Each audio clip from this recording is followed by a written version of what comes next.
පින්නතුනි අද ධර්ම දේශනාවේ මාතෘකාව හැටියට යොදා ගන්න කල්පනා කළේ ධම්මපද පාළියේ චිත්ත වර්ගයේ සඳහන් වන ශ්‍රී මුක ධාතුවෙන්ම දේශනා කොට වදාළ උතුම් ගාථා රත්නයක්. තරමක් දීර්ඝව සාකච්ඡා කළ යුතු ඊතා ගැඹුරු ධර්ම කාරණා අන්තර්ගත ගාථා රත්නයක්. නමුත් මේ පැයට සීමිත කාලය තුල සාකච්ඡා කළ හැකි ප්‍රමාණයක් අපි සාකච්ඡා කරන්න බලාපොරොත්තු වෙනවා. දූරං ගමං ඒක චරං අසරීරං ගුහාසයං යේ චිත්තං සංයමෙස්සන්ති මොක්කන්ති මාර බන්ධන. අපේ භාග්‍යතුන් වහන්සේ දේශනා කොට වදාළ මේ උතුම් ගාථා රත්නයේ සරල තේරුම සිහිපත් කළොත් දූරං ගමං ඒක චරං, දුර තියෙන අරමුණු ගන්නා වූද තනියම හැසිරෙන්නා වූද ඒක චරං. අසරීරං ගුහාසයං, ශරීරයක් නැති නමුත් ගුහාවක ජීවත් වෙන යේ චිත්තං සංයමෙස්සන්ති, අපේ මේ හිත යමෙකුට පුළුවන් නම් සංවර කරගන්න. මොක්කන්ති මාර බන්ධන, ඔහු මාර බන්ධනයෙන් මිදුණා කියලා සඳහන් කරනවා. ඒක තමයි ගාථා රත්නයේ සරල තේරුම. පින්නතුනි, මේ වාගේ ගාථා රත්නයක් තිලෝගුරු සම්මා සම්බුදුරජාණන් වහන්සේ දේශනා කොට වදාළේ මොන වාගේ කාරණාවක් මුල් කරගෙනද යන බව අපි ටිකක් සාකච්ඡා කරමු.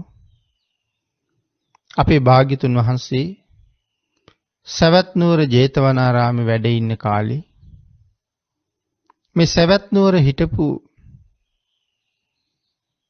එක තරුණයෙක් ශාසනය පිළිබඳව පැහැදිලා පැවිදි ජීවිතයට ඇතුල් වෙලා නොබෝ කාලයකින්ම සව් කෙලෙස් නැසලා රහත් වුණා. ඒ තරුණ භික්ෂුවගේ නම සංඝරක්කිත. සංඝරක්කිත භික්ෂූන් වහන්සේගේ බාල සහෝදරයෙක් විවාහ ජීවිතයෙන් පස්සේ පුතෙක් ලැබුවා. ඒ පුතාටත් තමන්ගේ වැඩිමාළු සහෝදරයාගේ නමම තිබ්බා, සංඝරක්කිත. පස්සේ කාලේ ඒ පුතා භාගිනීය සංඝරක්කිත කියලා හැඳින්වුවා. පැවිදි වුණාට පස්සේ ඔහු තරුණ වයසට ඇවිල්ලා පැවිදි වෙනවා. පැවිදි වෙලා උපසම්පදාවත් ලැබලා සංඝරක්කිත මහරහතන් වහන්සේ ඇසුරේම ජීවත් වෙමින් එක වස් කාලයක වස් නිමා වෙනකොට දායක පිරිස රියන් 7ක් දිග වස්ත්‍රයකුත් රියන් 8ක් දිග වස්ත්‍රයකුත් වස්ත්‍ර දෙකක් භාගිනීය සංඝරක්කිත ස්වාමීන් වහන්සේට පූජා කළා. උන්වහන්සේ කල්පනා කළා රියන් 8ක් දිග වස්ත්‍රය මම මගේ ආචාර්යයන් වහන්සේට පූජා කරනවා. රියන් 7ක් දිග වස්ත්‍රයෙන් මම සිවුරක් කරගන්නවා කියලා කල්පනා කළා. දැන් බොහෝම සතුටින් ඉන්නේ සංඝරක්කිතයන් වහන්සේට මේ අටරියන් වස්ත්‍රය පූජා කරන්න. එක දවසක් පිණ්ඩපාතේ වැඩලා රහතන් වහන්සේ ආරාමයට වඩින්න කලින් භාගිනීය සංඝරක්කිතයන් වහන්සේ ආරාමයට වැඩලා වත් පිළිවෙත් ටික සම්පූර්ණ කරලා සංඝරක්කිත රහතන් වහන්සේ වඩිනකන් දෙපා දෝවණේ සඳහා පැන් භාජනත් සූදානම් කරගෙන බලාගෙන හිටියා. රහතන් වහන්සේ වැඩියට පස්සේ දෙපා දෝවණේ කරලා උන්වහන්සේගේ විඩාව නිමෙන්න පවන් සලන්න කල්පනා කළා. ඔය අතරේ තමන් පුලපුලා බලාගෙන හිටපු අටරියන් වස්ත්‍රය රහතන් වහන්සේට පූජා කළා. ස්වාමීනි, වස් කාලේ මට මෙහෙම වස්ත්‍ර දෙකක් ලැබුණා. එයින් මේ වස්ත්‍රය මම ඔබ වහන්සේට පූජා කරන්න කැමතියි. මට අනුකම්පා පිණිස ස්වාමීනි මේ වස්ත්‍රය බාර ගන්න කියලා කිව්වා. රහතන් වහන්සේ සඳහන් කළා, සංඝරක්කිත මට සිවුරු තියෙනවා. මගේ 3 සිවුරු සම්පූර්ණයි.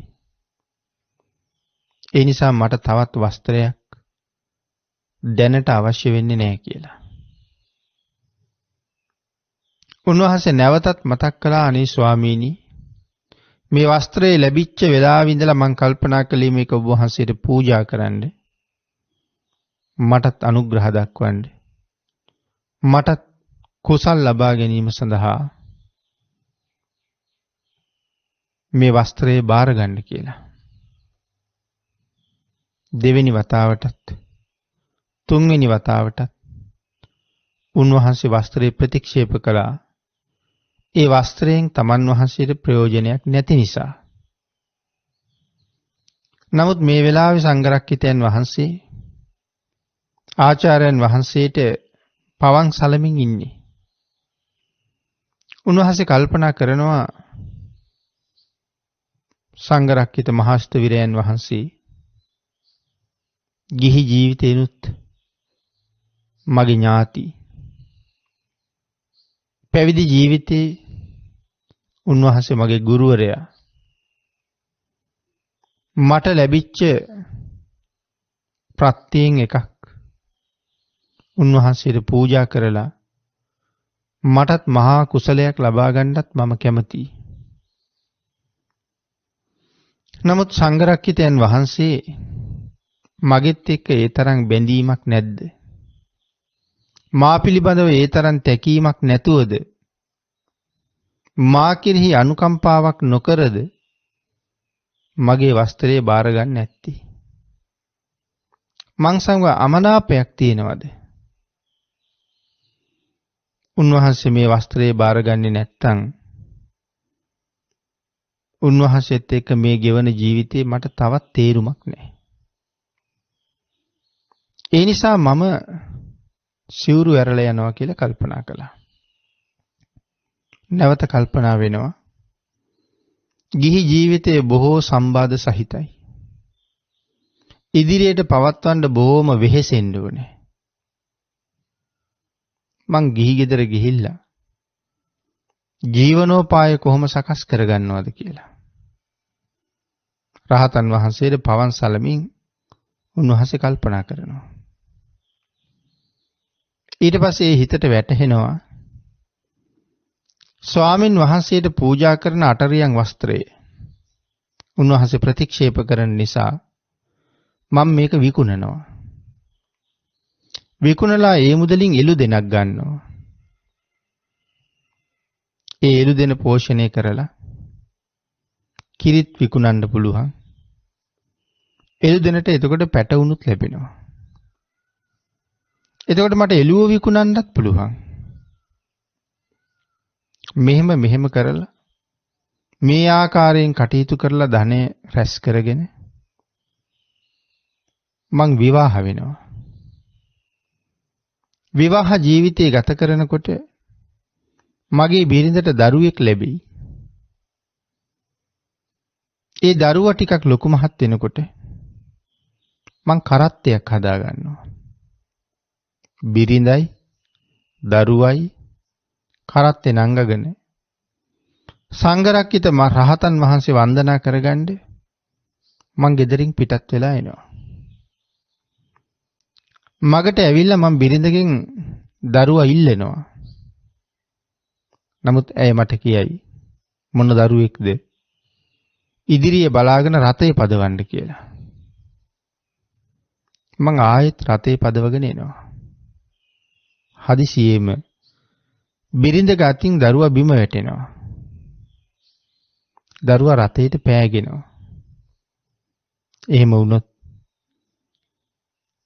රතය දක්වන කෙවිතෙන් මම බිරිඳට පහර දෙනවා මෙන්න මේ විදිහට කියලා පහර දෙන විදිහ ඒ වෙලාවේ අනුගමනය කළා. පින්නතුනි හිත බොහොම දුර ගිහිල්ලා තිබුණේ අරමුණු වශයෙන්. තමන් ඉන්න තැන පිළිබඳව කිසිම කල්පනාවක් කරන ක්‍රියාව පිළිබඳව කිසිම කල්පනාවක් තිබුණේ නැහැ. කෙවිතෙන් පහර දෙන විදිහට වඩහපත් මිටෙන් පහර දුන්නේ රහතන් වහන්සේට. ආන් ඒ වෙලාවේ සංඝ රක්කිතයන් වහන්සේ භාගිනීය සංඝ රක්කිතයන්ට කතා කළා. සංඝ රක්කිත බිරිඳට ගහන්න බැරි නිසාද වටහපත් මිටෙන් මට පහර දුන්නේ කියලා. එතකොට තමයි සිහිය ලැබුණේ. පින්නතුනි දැන් හරීම ලැජ්ජයි. මෙච්චර වෙලාවක් මං කල්පනා කරපු හැම දෙයක්ම රහතන් වහන්සේ දැනගෙනයි හිටියේ. එඳ මූණ දෙන්න ලොකු පිළිකුලක් තිබුණා. ලැජ්ජාවක් තිබුණා. උන්වහන්සේ මොහොතේම එතනින් පැනලා දුවන්න පටන් ගත්තා. භික්ෂුන් වහන්සේලා ඒක දැකලා මේ භික්ෂුන් වහන්සේව අල්ලගෙන බුදුරජාණන් වහන්සේ ළඟට එක්ක ගියා. භික්ෂු පිරිසක් භාග්‍යතුන් වහන්සේ ළඟට මේ වෙලාවේ ආවහම බුදුරජාණන් වහන්සේ අහුව මහණෙනි මේ වෙලාවේ මේ තවත් භික්ෂුවකුත් අඬ ගහගෙන මොකටද මෙතෙන්ට ආවේ කියලා. ස්වාමීනි මේ තරුණ භික්ෂුව සිවුරු අරින්න යන්න ලෑස්ති වුණා. අපි උන්වහන්සේ භාග්‍යතුන් වහන්සේ ළඟට එක්කන් ආවා. බුදුරජාණන් වහන්සේ භාගිනීය සංඝ රක්කිතයන් වහන්සේගෙන් ඇහුවා මහණ මේ කියන කතාව හැබෑද කියලා. එහෙමයි ස්වාමීනි.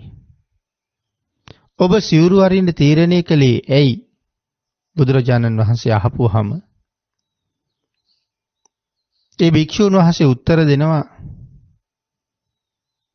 තමන් තුල පැවතිච්ච ස්වභාවය එහෙම සිතක් ඇති වුණේ මොන හේතුව නිසාද? මේ ආදී කාරණාව මුල ඉඳලම කියනවා. වස්ත්‍රේ පූජා කරන්න හිතපු තැන ඉඳලම කාරණාව පැහැදිලි කරනවා. අපේ බුදුරජාණන් වහන්සේ මේ භික්ෂුන් වහන්සේගේ කතාව අහගෙන ඉඳලා අපි අර මාතෘකා කරගත්ත ගාථා රත්නය දේශනා කොට වදාලා. දූරංගමං ඒකචරං අසරීරං ගුහාසයන් යේ චිත්තං සංයමෙස්සන්ති මොක්කන්ති මාර බන්ධන. මහණෙනි දුර යන්නා වූද මේ සිත යම් කෙනෙක් සංවරෙහි පිහිටුවනවද ආන්ගේ පුද්ගලයා මාර බන්ධනයෙන් විදුන කෙනෙක්. සංඝ රක්කිතයන් වහන්සේගේ හිත වසර ගණනාවක් අනාගතයට ගමන් කළා. අනාගතයේ කළ යුතු කාර්යයන් කීපයක් උන්වහන්සේ හිතින් කළා. අපේ භාග්‍යතුන් වහන්සේ පැහැදිලි කරනවා දූරං ගමන් ඒකචරං. දුර ගමන් යනවා. නමුත් පින්නතුනි හිත දුර ගමන් යනවා කියලා සඳහන් කරාම ධර්මයේ මනාව පැහැදිලි කරනවා. නමුත් හිතනම් කෙසඟක් පමණවත් පෙරදිගටවත් බටහිරටවත් උතුරට දකුණට අට දිශාවට දස දිශාවට කෙසඟක තරම් ප්‍රමාණයක්වත් හිත ගමන් කරන්නේ නැහැ. කෙස් ගහක් තරම් පමණවත් හිතට කොහෙවත් යන්න බෑ කියලා දේශනා කරනවා. එහෙමනම් කවුද මේ දුර යන්නේ? කොහොමද දුර තියෙන දේවල් දන්නේ? කියන කාරණාව කවුරු හරි ප්‍රශ්නයක් ඇහුවොත් දේශනා කරනවා දුර තියෙන අරමුණු ගන්න පුළුවන්. ෂණයෙන් මොහොතින් දුර තියෙන අරමුණු ගන්න පුළුවන්. හැබැයි හිත කොහෙවත් යන්නේ නැහැ. හිතට කොහෙවත් යන්නත් බෑ. පින්නතුනි මේ කාරණාව අපි තව ටිකක් සාකච්ඡා කළොත්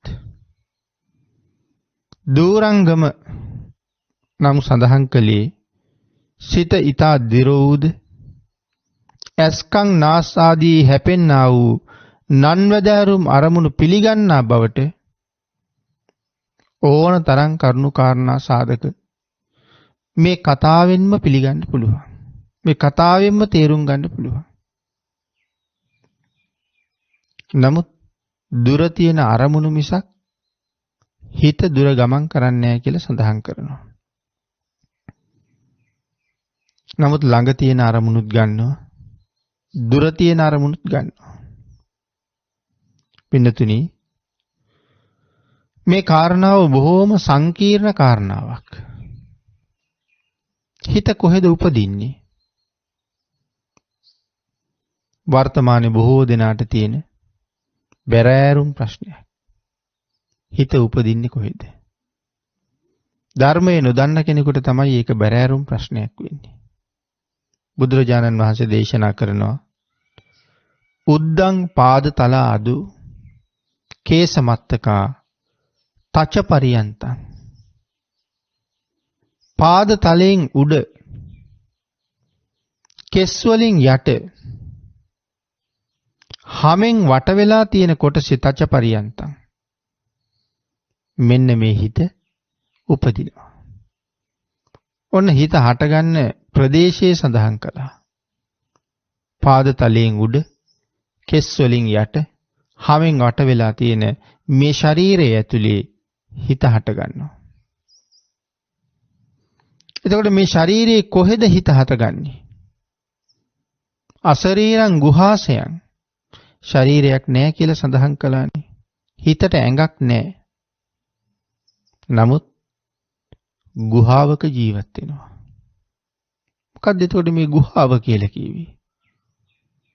ඇත්තටම හිත මේ ඇඟේ කොහේ හට ගන්නව ඇද්ද? කෙනෙකුට හිතෙනවා බඩේ කියලා. කුසේ හට ගන්නවා. තව කෙනෙකුට හිතෙනවා මොළය ආශ්‍රය කරගෙන හිත හට ගන්නවා කියලා. තව කෙනෙක් කියනවා මුළු ශරීරයේ පුරාම හිත තියෙනවා කියලා.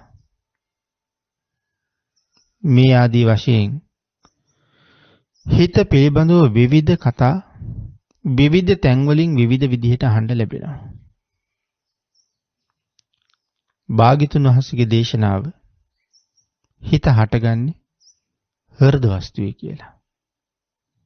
හෘද වස්තුවේ උනත් හිත හටගන්නේ මේ හෘද වස්තුවේ පිරිසිදු ලේ තියෙන පැත්තේ.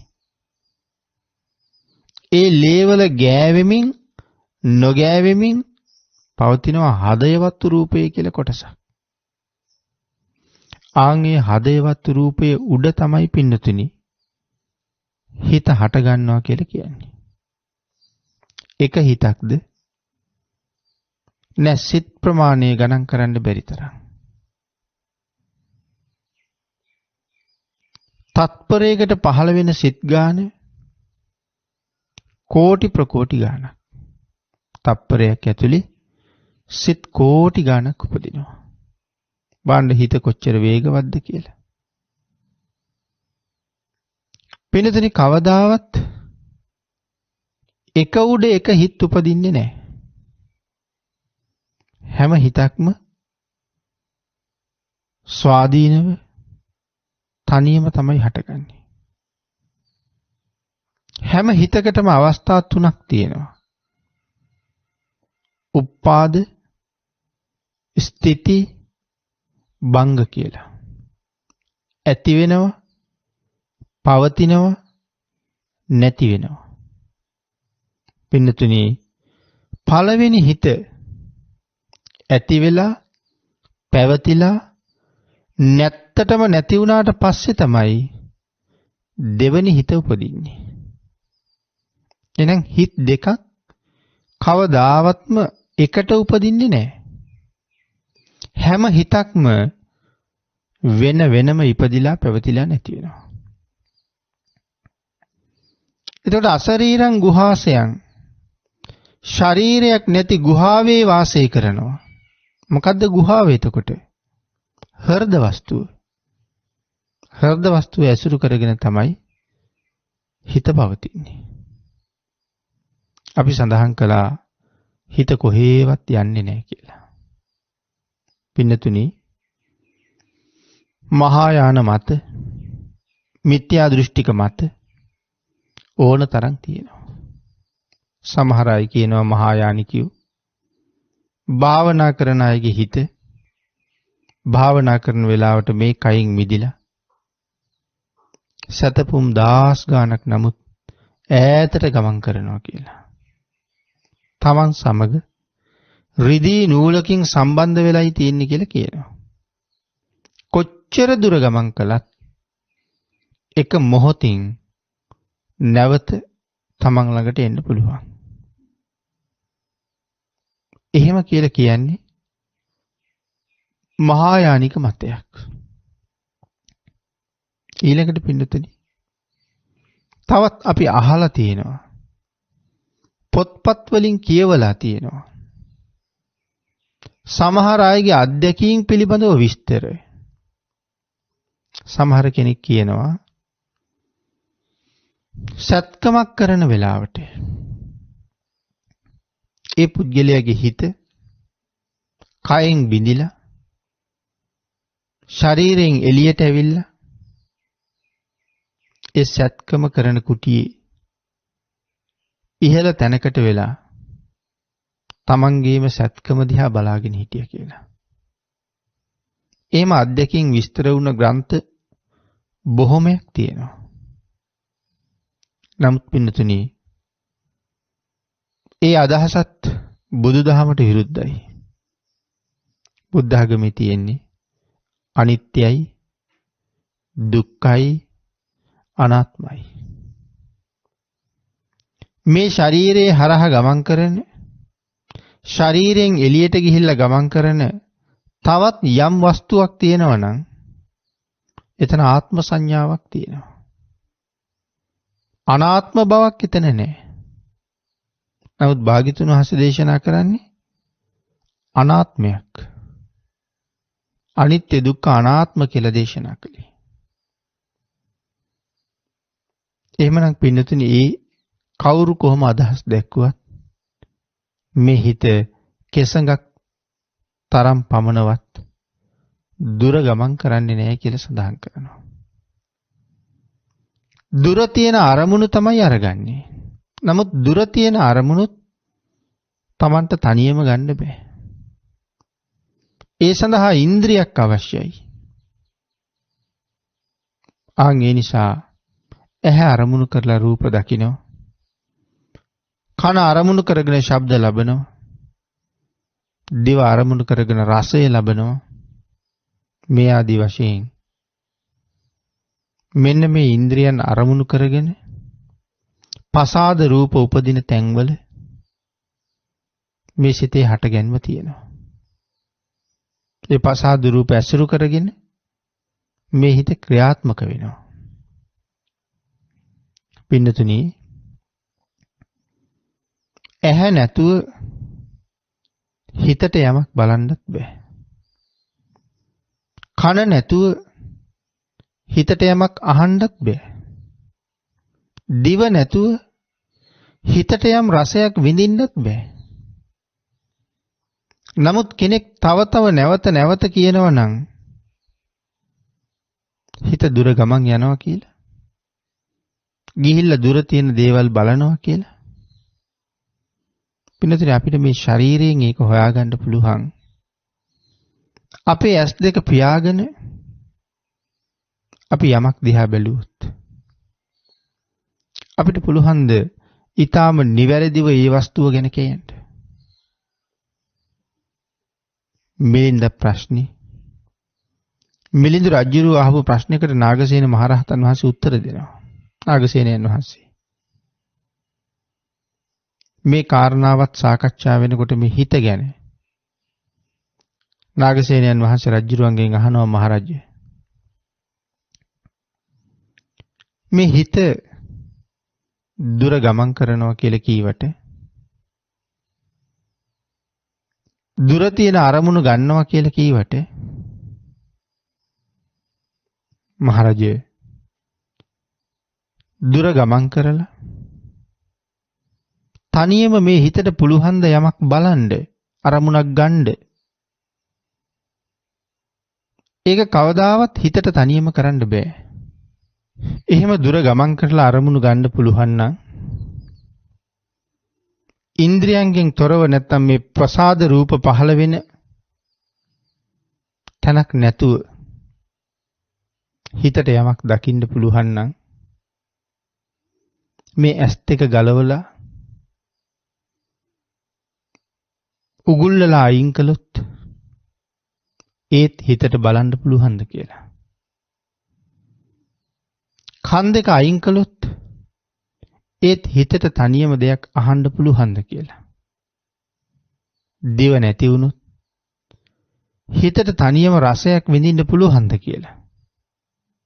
නාගසේන මහරහතන් වහන්සේ අහනවා. පින්නතුනි ඇහැ ඇතත් නැතත් හොඳටම පේනවනම් හිතට අපි ඇයි උපැස් පළඳින්නේ? අන්ධ පුද්ගලයන්ගේ කන වැලල්ලන්නේ. සුදු සැරයටි ආදී භාවිතා කරන්නේ. හිතට පේනවනම් ඇහැ නැති වුණා කියලා ප්‍රශ්නයක් නැහැනේ. එහෙමනම් හිතට තනියම බලන්න බෑ. හිතට තනියම අරමුණු ගන්න බෑ. ඒ සඳහා ඇහත් අවශ්‍යයි. දිවත් අවශ්‍යයි. රසය හොයාගන්න. මේ ආදී වශයෙන් මේ පංච ඉන්ද්‍රයන් පසාද රූප උපදින තැන් ආන්ගේ පසාද රූපයත් එක්කම තමයි හිතට යමක් අරමුණු කරන්න පුළුවන්කම තියෙන්නේ. නමුත් පින්නතුනි අපි කලින් දැකපු දෙයක් හිතට අරමුණු කරන්න පුළුවන්. කලින් දැකලා තියෙන නිසා. දඹදිව ගිහිල්ලා තියෙන කෙනෙකුට බුද්ධ ගයාව ගැන කියනකොටම ඒ භූමිය ගැන දැන් ළඟ ඉන්නවා වගේ වැටහෙනවා. සවැත් නුවර ගැන කුසිනාරාව ගැන කියනවත් එක්කම ඒ භූමිය ගැන වැටහෙනවා. ඒ කියන්නේ මේ වෙලාවේ හිත සවැත් නුවර ගිහිල්ලාද? නෑ, හිත සවැත් නුවර ගිහිල්ලා නෙමෙයි. කලින් සවැත් නුවර අපි දැකලා තියෙනවා. ආන් ඒ සංඥාවෙන් අරමුණු ගන්නවා මෙහෙමයි මේ ආකාරයයි කියලා. එhmenan දුර තියෙන අරමුණු ගන්නවා. නමුත් දුර ගමන් කරන්නේ නැහැ. මහසෑය ළඟට කලින් ගියපු කෙනෙකුට මහසෑය මතක් වෙච්ච ගමන් හරියට සෑ මළුවට ගිහිල්ලා සෑය දිහා බලනවා වගේ සෑය හොඳට ආවර්ජනය කරන්න පුළුවන්. නමුත් කවදාවත් ගිහිල්ලම නැති රටක යමක් ගැන කිව්වොත් අපිට ඒ ගැන කොහොමවත්ම වැටහෙන්නේ නැහැ. එහෙමනම් මේ හිතට අරමුණු ගන්න මේ පසාද රූප පහළ වෙන තැන මේ ඉන්ද්‍රියන් අනුව තමයි හිතට ඒ දේ කරන්න පුළුවන් වෙන්නේ. තනියම කරන්න බෑ. අපේ ශරීරයත් එහෙමයි. මේ ලෝකේ හැම පැවැත්මක්මත් එහෙමයි. පින්නතුනි අපි සඳහන් කළා එක සිතක් ඉපදිලා පැවතිලා නැති වුණාට පස්සේ තමයි දෙවෙනි සිත උපදින්නේ කියලා. නමුත් ඒක තප්පරයකට සිත් කෝටි ගාණක් නම් කොයි තරම්ද කියන කාරණාව අපිට කොහොමත් තේරෙන්නේ නැහැ. කොයි තරම් වේගෙන් උපදිනවද පවතිනවද නැති වෙනවද කියලා. අපි ධර්මයෙන් අහනවා මේ ශරීරයත් ක්ෂණයක් පාසා බිඳෙනවා කියලා. ඇති වෙලා නැති වෙලා යනවා කියලා. පින්නතුනි, ඒ කතාවත් මේ හිතත් එක්ක ඊටාම සම්බන්ධයි. ඔබ මම මේ ශරීරය හොලවන්නේ ඊටා වේගින් හටගන්න රූප කලාප නිසා. එකම විදිහේ රූප කලාප. ඔබ බණට අහලා ඇති. බණක් අහන්න වාඩි වෙච්ච කෙනෙක් නෙමෙයි බණ අහලා නැගිටලා යන්නේ. ඊට වඩා හාත්පසින්ම වෙනස් පුද්ගලෙක්. ඔහු ළඟ අර කලින් තිබිච්ච ශරීරය දැන් ඇත්තෙම නැහැ. වාඩි කරවපු ශරීරය නෙමෙයි අරන් යන්නේ වෙන එකක්. ඒ වුණාට අපිට තේරෙනවද එහෙම? වෙනස් වුණා කියලා? මම නෙමෙයි කියලා? එහෙම එකක් නැහැ. වෙනස් වුණා කියලා තේරෙන්නේ නැත්තේ ඒ තරම්ම වේගෙන් වෙනසකට භාජනය වෙන නිසා. පින්නතුනි, මේක තේරුම් ගන්න. මම ඒකයි කිව්ව හරි සංකීර්ණ ධර්ම කාරණාවක් මෙතන තියෙන්නේ. මේ හැම කෙනෙක්ම දැකලා තියෙනවා තොරන්. මතක් කරන්නකෝ. තොරන් දැකලා තියෙනවා.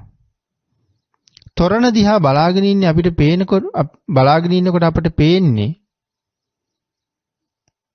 මේ තොරණේ තියෙන එළිය හැම තැනම තොරණේ ගමන් කරනවා වගේ. එළියක් යනවා වගේ තමයි පේන්නේ. ඒ වුණාට පින්නතුනි, හොඳට හිතලා බලන්නකෝ. ඒ එළිය කොහෙවත් යනවද කියලා?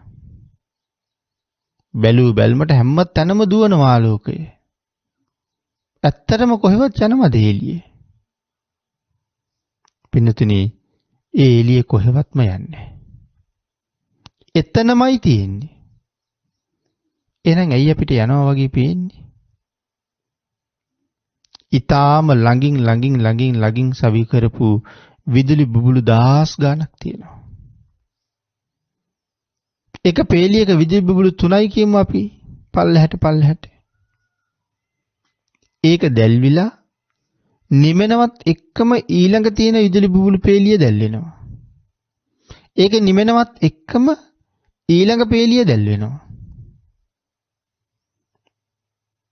පෙර තිබිච්ච විදුලි බුබුලු එකක්වත් දැල්වෙන්නේ නැහැ. ඊළඟ එක දැල්වෙනවා.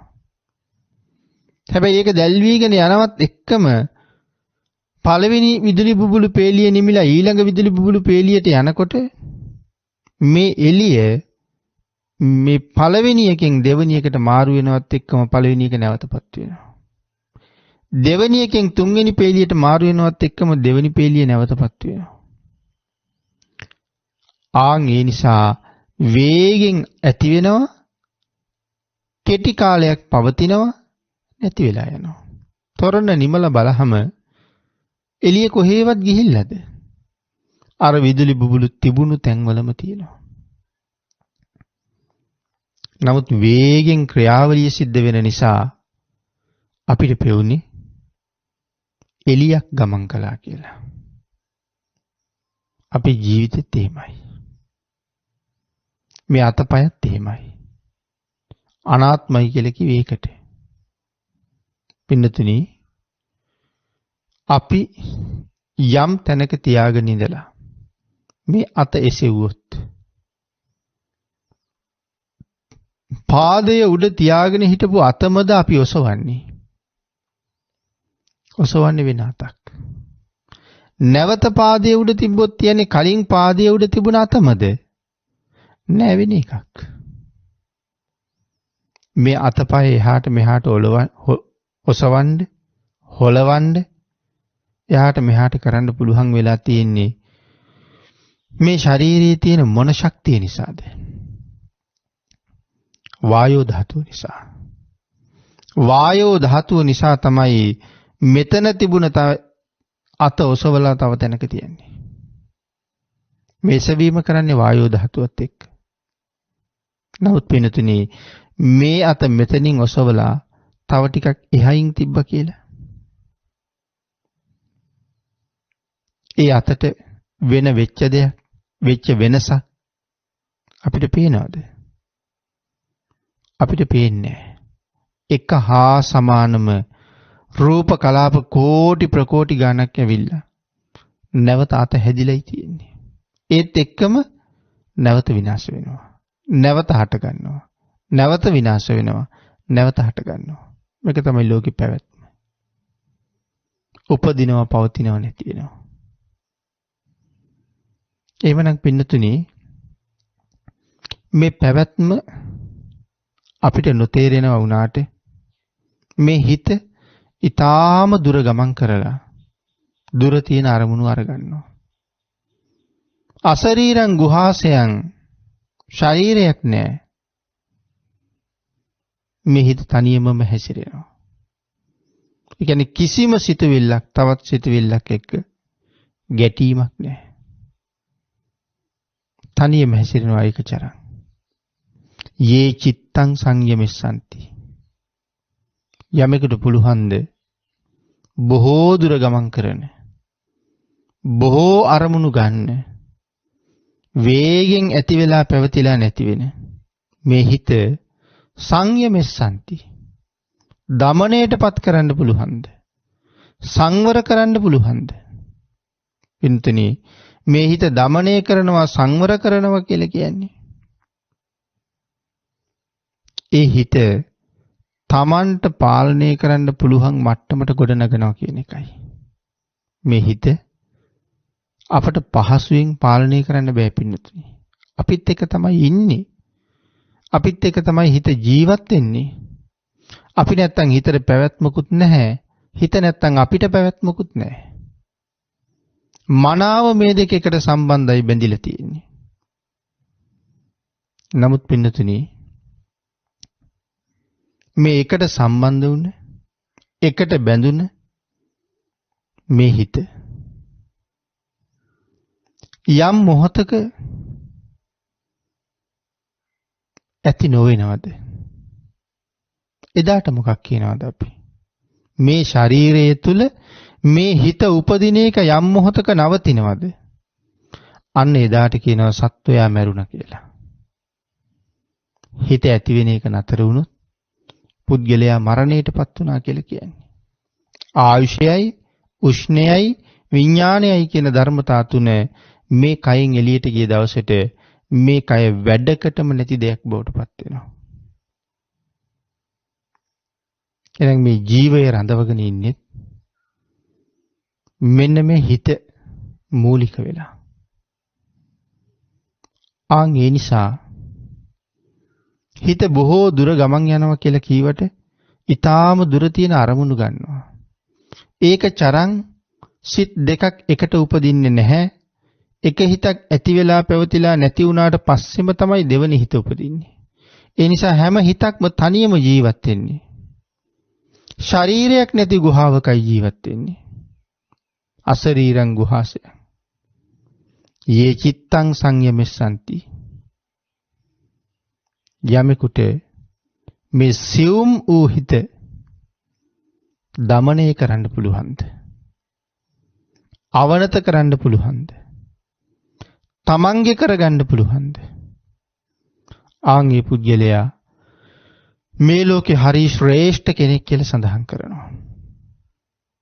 පින්නතුනි මේ කාරණාව විස්තර කරනකොට මේ චරිත පිළිබඳවත් කරුණු කියලා තියෙනවා.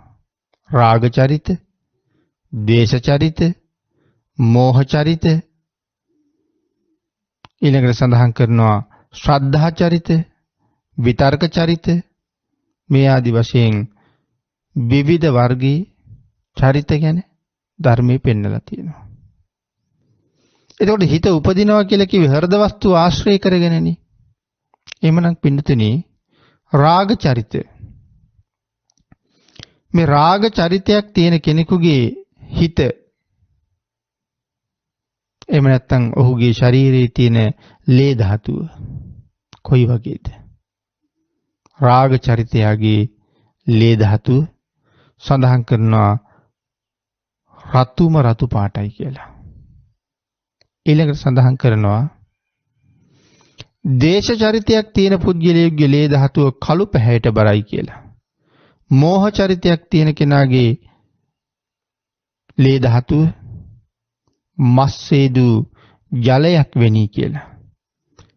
විතර්ක චරිතයක් තියෙන කෙනාගේ ලේ ධාතුව කොල්ලු තඹපු වතුර හා සමානයි කියලා සඳහන් කරනවා. ඊළඟට සඳහන් කරනවා පින්නතුනි ශ්‍රද්ධා චරිතයක් තියෙන කෙනෙකුගේ ලේ ධාතුව කිනිහිරි මල් පෙත්තක පාටයි කියලා. ප්‍රඥා චරිතයක් තියෙන කෙනාගේ ලේ ධාතුව සඳහන් කරනවා ප්‍රඥාවන්තයන්ගේ ලේ ධාතුව ඊ타ත්ම පිරිසිදුයි කියලා. ඊ타ම පහන් වෙලයි තියෙන්නේ. මේ චරිත වශයෙන් සඳහන් කරනකොට ශරීරයේ ලේවල ස්වභාවය පැහැදිලි කරලා තියෙන හැටි. ඊළඟට පින්නතුනි අපේ භාග්‍යතුන් වහන්සේ දේශනා කරන මේ කාරණාව අපි සඳහන් කළා යේ චිත්තං සංයමෙස්සanti යමෙකුට මේ හිත දමනය කරන්න පුළුවන් නම් ඔහු මාර බන්ධනෙන් මිදෙනවා. ඒ කියන්නේ අය කවදාවත් නොමැරෙන කෙනෙක් බවට පත් වෙනවා. පින්නතුනි එහෙම සඳහන් කරාම ඔහු අමරණීයත්වයට යනවා. නමුත් කොහොම කරාමද මේ හිත දමනය කරගත්තාම? ඒ හිත දමනය කරන්න පුළුවන් මහා වීරවන්තයෙකුට, මහා ප්‍රඥාවන්තයෙකුට ඒ හිත දමනය කරන්න පුළුවන්. වීරය නැති, ප්‍රඥාව නැති දුෂ්ප්‍රඥයන්ට ඒක ඊටාම අපහසු වැඩක් කියලා කරුණු පැහැදිලි කරනවා. එහෙනම් හිත දමනය කරනවා කියලා කියන්නේ යමෙක් හිත දමනය කරගත්තොත් ඔහු මේ ලෝකේ පුදුම ශ්‍රේෂ්ඨ පුද්ගලයෙක්. දෙවියන් බඹුන් අතර වැඳුම් පිදුම් ලබන පුද්ගලයෙක්. යමෙක් හිත දමනය කළා නම් ඔහු කල්පනා කරන්නේ Tamanට අවශ්‍ය දේ විතරයි කියලා සඳහන් කරනවා. කෝටි ගණන් හිතට එන අරමුණු තියෙනවා. නමුත් එකකවත් එල්බෙන්නේ නැහැ. Tamanට අවශ්‍ය දේ පිළිබඳව කටයුතු කරනවා. ආන් එහෙමනම් මේ හිත කොයි තරම් සංකීර්ණද? පින්නතිනි වීරවන්තයා ඒ හිත දමනය කරගෙන තමන්ගේ වසඟයට අරගන්නවා.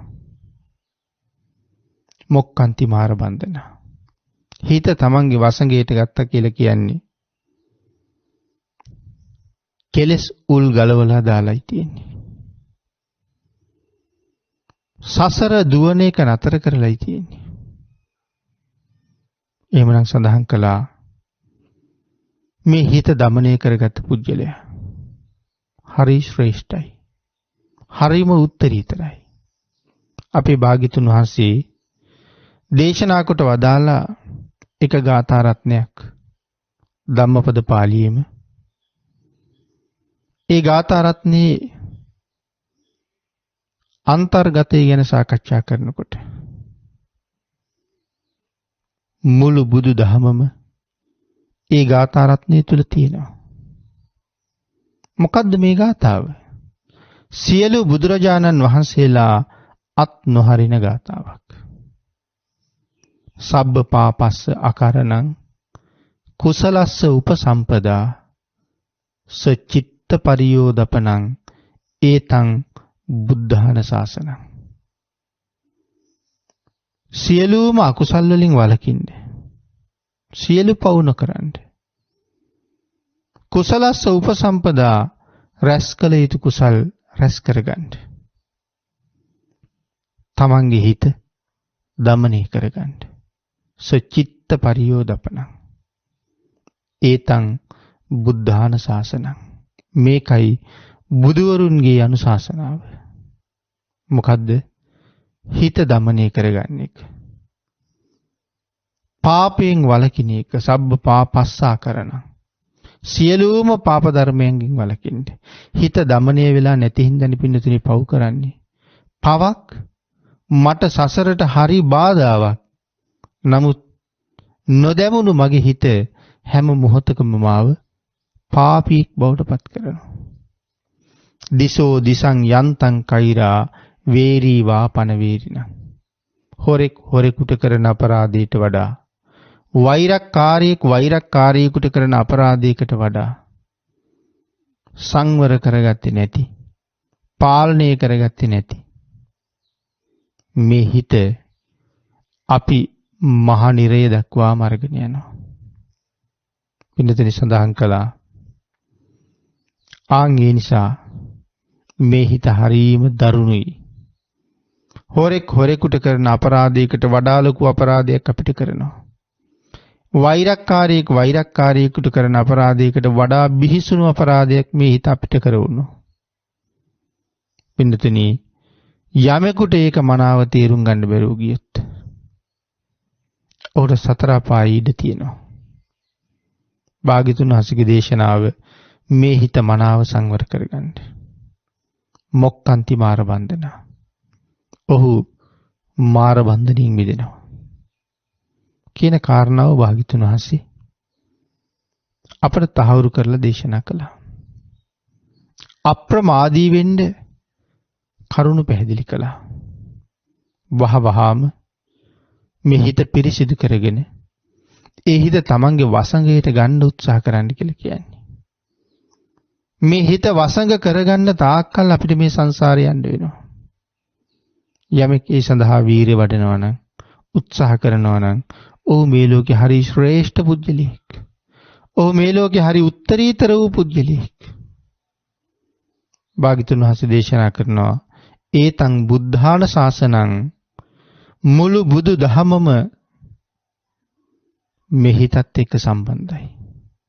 හිත දමනය කරනවා කියන එක, හිත සංවර කරනවා කියන එක බුදු දහමේ අනුශාසනාවයි. එහෙනම් මුළු බුදු දහමම මේ හිත ගැන කතා කරලා තියෙනවා. ශරීරයක් නැති ගුහාවක ජීවත් වෙන මේ හිත යමෙක් දමනය කරන්නේද ඔහු මාර බන්ධනෙන් සදහටම නිදහස් වෙනවා කියලා භාග්‍යතුන් වහන්සේ දේශනා කරනවා.